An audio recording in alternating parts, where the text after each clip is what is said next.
Hey guys, it's Anna from Bright Lane Gardens, and I have a little bit of a different video for you today.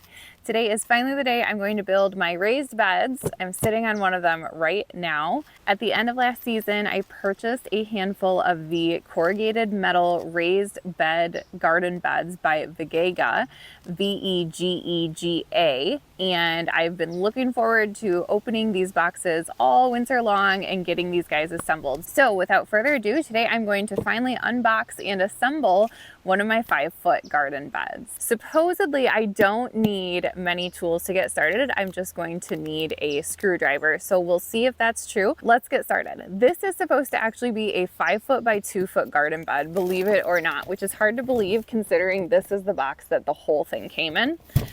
Let's open it up and see what's inside. All right, and it looks like this is really nicely packed in there. I can see my curved pieces, I can see my straight pieces. Let's pull them out and see how tall they are.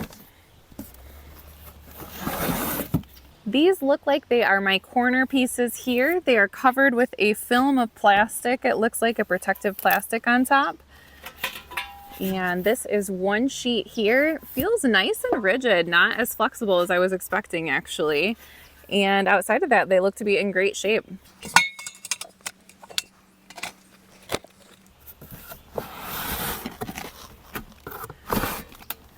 And next we have our side panels. Again, these are definitely more rigid than what I was expecting. I was expecting something a lot more pliable. So it seems like these are gonna hold up really well. Now for reference, this is the 17-inch depth. There is a variety of depths that you can choose from, all the way down to 8 inches, and I think all the way up past 17 inches. I did get a couple of the 8-inch ones for some of my shorter plants, like my lettuce plants. They just don't require that much room for their root system. Strawberries, same thing. And then I did select the 17 inchers for some of my larger plants, like my peppers and my tomatoes. All right, it does come with a nice manual. Now for reference, this is technically, even though this is a 5-foot by 2-foot bed, this can technically be a 4-in-1, so you can actually choose what shape you want to do. I am going to do the longer shapes here because of the area that I'm placing my beds, but it looks like you can also do this square shape here. So depending on which area you're trying to fill out, you can really choose what shape fits your area the best. Looks like these are my screws in the little white package here. And oh, this must be the protective band that goes along the top ridge once I've completed building my raised bed. That's everything that came in the box. So I'm going to go ahead and set this aside and let's get started on building. So it looks pretty straightforward since my pieces, I really just have 2 different size pieces. I'm going to go ahead and start with my ends here, these curved pieces. And since I'm doing the oblong shape, I'm going to have both of my ends right next to each other. And then I'm going to have 2 side panels between each end for 4 side panels total.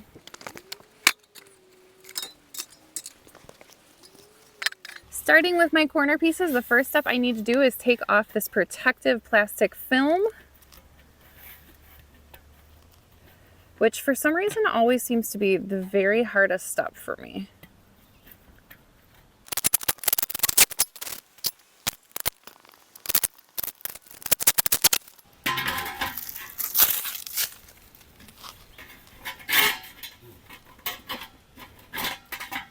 It does look like the holes on this guy are symmetrical, whether you're going from the top to the bottom or the bottom to the top. So that makes it a lot easier for me to line up my pieces here.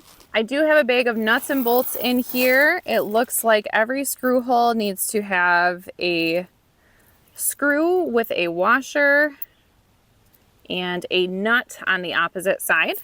And it does look like they included a little tool that'll fit right around that nut so I can easily tighten my screw. And I also have a Phillips head stubby screwdriver here to help hold on to the other side.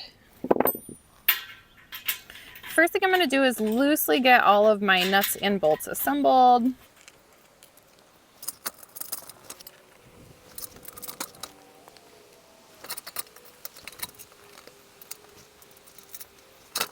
So I have all those loosely in there. Now I'm going to go through and tighten them up with this little wrench tool here.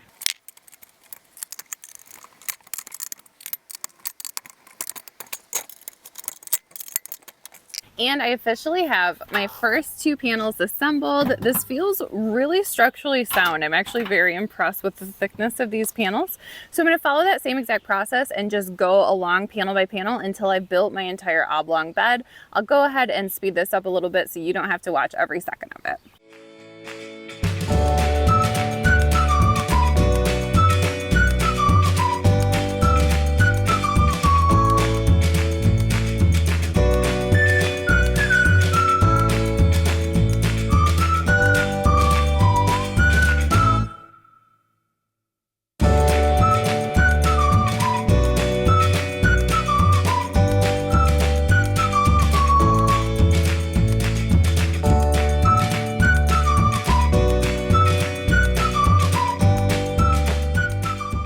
I have all of my screws fully tightened, and honestly, this went together so easy. I didn't have any issues with the holes not aligning or the screws not fitting in or the bolts not fitting on the screws.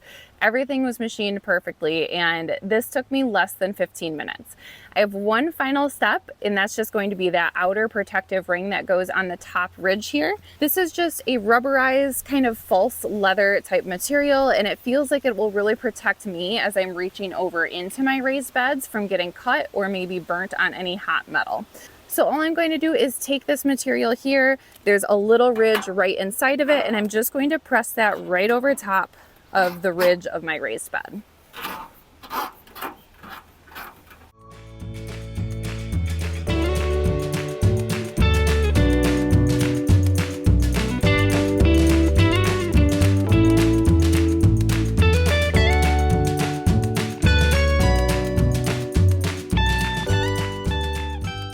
And we're officially done assembling the 5-foot by 2-foot raised garden bed. Honestly, at first glance, I'm really impressed by the quality of this. I have to admit, I was doing a lot of research on a lot of these corrugated metal raised beds.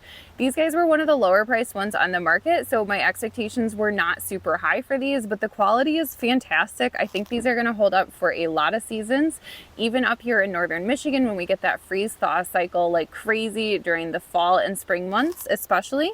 So I'm really excited to get some soil in these guys and put them to the ultimate test. Thanks so much for joining me as I put together these raised metal garden beds by Vegega. If you're interested in purchasing a bed like this, check out my links in the description below. Don't forget to subscribe to our channel so you can catch my next video, which is going to be filling these guys with soil and how I prevent the soil from coming out the bottom. If you have any questions for me on the build that I did today, please leave them in the comments section below. Thanks so much for tuning in, and I sure hope to catch you next time. Bye-bye.